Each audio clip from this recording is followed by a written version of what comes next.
A few months ago, on June 9th, 2021, the first episode of the Marvel Cinematic Universe TV show Loki was released. A lot of people were excited. It had an interesting concept and followed an interesting character. One thing a lot of articles talked about at the time was the fact that Loki was confirmed to be gender fluid. Now, this was obviously rather exciting. However, I am going to argue that the representation present wasn't actually good representation. First of all, why would Loki be gender fluid? Well, there are hints at it in a few of the original myths. In one myth, the Lay of Thrym, Thor dresses as the goddess Freya, and Loki her handmaiden, in order to get Thor's hammer back from the Jotun king Thrym. While Thor is generally referred to with masculine pronouns, while dressed as Freya in the text, Loki is referred to with feminine pronouns, or as maid, while posing as Freya's maid. Another myth that is often referred to when talking about Loki's gender fluidity is the fortification of Asgard, where Loki distracts the giant horse Svaldafari by turning into a mare.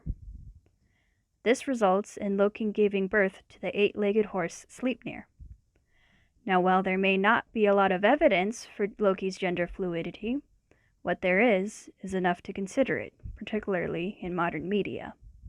The TV show Loki, however, didn't do a very good job at it. The only indication given that Loki is gender fluid is a shot that shows his TVA file in the end credits. Next to sex, it shows gender fluid. Not only is this the only direct indication, but also isn't quite right in what gender fluidity is. Gender isn't sex. Another factor that makes Loki's gender representation feel a little disingenuous is various Loki's reaction to a female version of themselves. In the TV show, there are different variants of Loki, or rather, different versions of him from different timelines. One, and only one, of them is female, or female presenting. The Loki that the show follows brings her up to the other Loki variants at one point, and the way Loki describes her is as though this female version of Loki is very different from the others present. Not only that, but the other Lokis respond as though the idea of a female Loki is practically unheard of, and not really possible.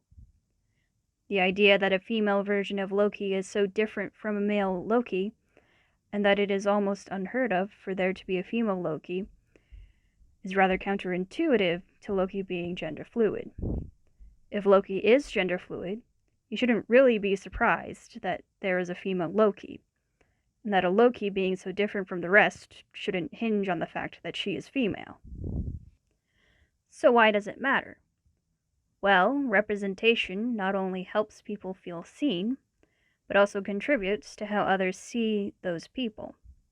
And for a while, transgender people haven't had very much representation, gender fluidity even less so. When Loki announced its main character to be gender fluid, a lot of people were excited. However, with the only indication that he is gender fluid being the TVA file, and the reaction to female Loki by the other variants, it sort of missed the mark.